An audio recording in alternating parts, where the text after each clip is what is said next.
Hey everyone, Marty Pasternak here, Pain in the Canal Challenge, and I'm bringing you my training update for April 26th. Just kind of recapping the past week or so of my training, and it has been an interesting week to say the least. Um, I have learned a lot and gotten a lot of experience from a lot of endurance athletes and learned a lot about my body. So even though my training wasn't running specific this week like it has been in previous weeks, I have still trained substantially more than I'm used to, which is great.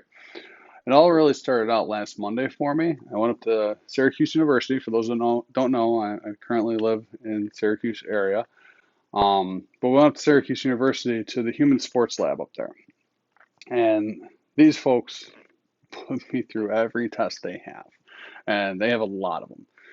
They put me through the BOD Pod, which is a really cool machine that uses air to show body composition. They scanned my arteries and my heart to make sure blood flow was normal and my arteries had elasticity in them. Apparently, there's research out there that shows when training for endurance events, your arteries can actually stiffen up and restrict the blood flow.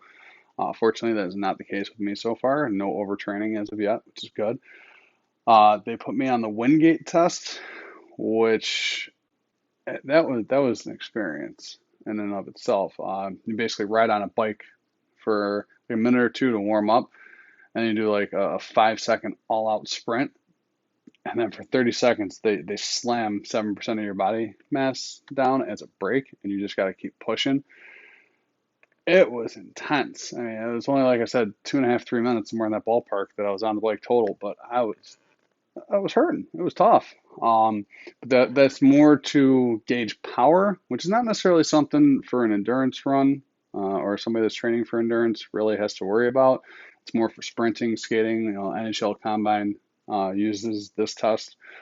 But we want to kind of see the effects of my training on my power over time.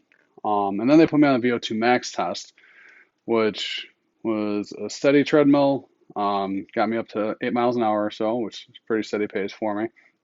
But then started gradually raising the grade of the incline up to a 5, um, and basically seeing how much oxygen is in my system.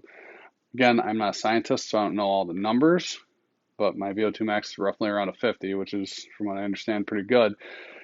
But we're going to use all this upcoming Wednesday night. I am doing a panel discussion at Syracuse University with a bunch of people that have PhDs in exercise science, physiology. There's going to be a sports psychiatrist on there because apparently I need a psychiatrist.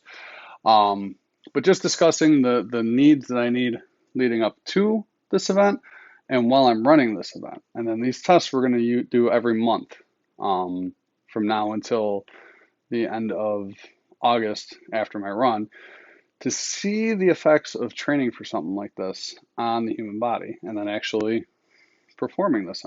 And it's going to be fascinating. Then with that, I actually got to meet with a nutritionist, which anybody that's trained for any period of time or for really any sort of sport in general and taking it relatively seriously, you know that nutrition is essential. Now, I was coming from doing a lot more lifting than running, which I've talked about previously. And so my diet was always a high protein diet, very low carbs. Then the gyms closed down during COVID and I started running a lot more. Stopped worrying about the protein intake as much. Um, Focused a little bit more on the carbs and natural carbs, not necessarily, eating a loaf of bread or something like that, but lots of fruits, lots of vegetables, 3, 4, 5 apples a day, things like that. And I know I have a very, well, fairly healthy diet. I won't say very, because I do have my once a night or once a week pizza night with my daughter.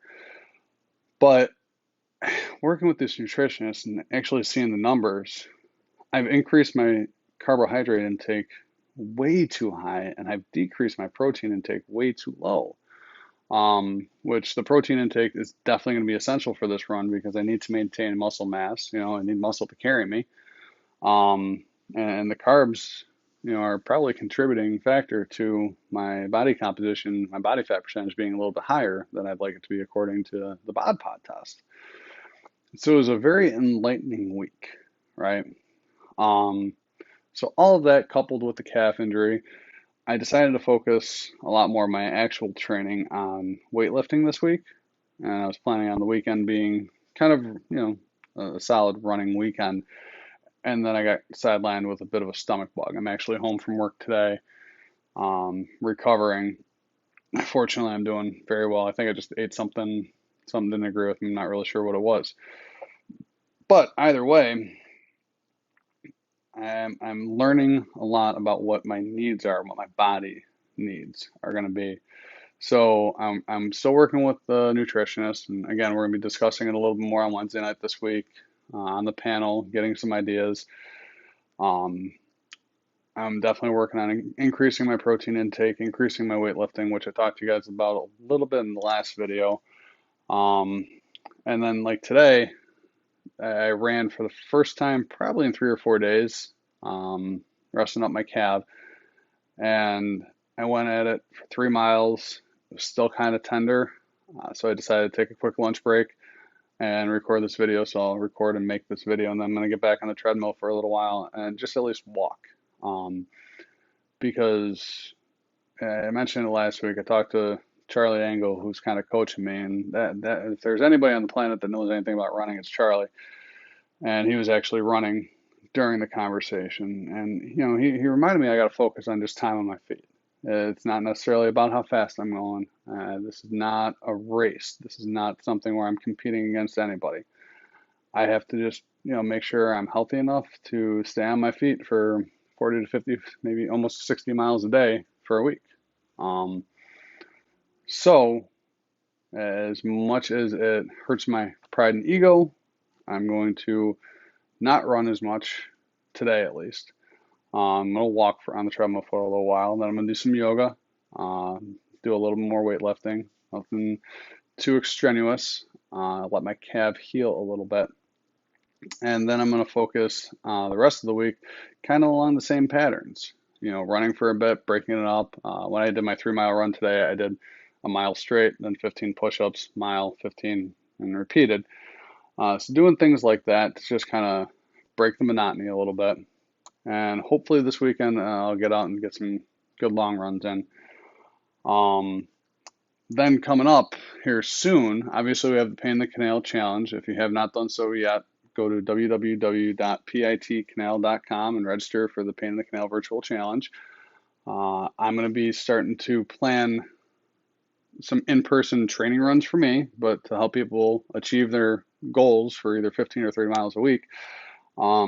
So the first one it looks like is going to be May 15th, right on the first day of the challenge, out in Lockport, New York, just north of Buffalo. Lockport is known for Lockport Locks, which is right along the Erie Canal.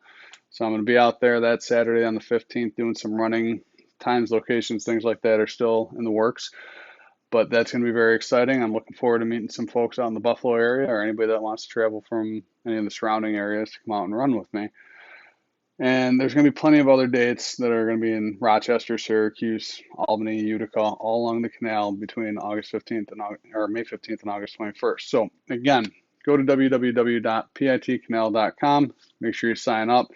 And for all of those that were wondering how my cousin's doing, his surgery went well, but he's still in recovery. He unfortunately came down with pneumonia while being in the hospital. So as of my last update, Kevin is still locked up in Roswell. But he's fighting the good fight, and he's even working from his hospital bed.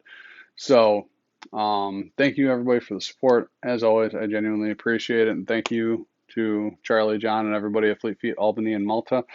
You guys have been great in supporting me. I'll have a new shoe review coming out in the next couple of days. So make sure you stay tuned for that. And I'll see you guys on the canal.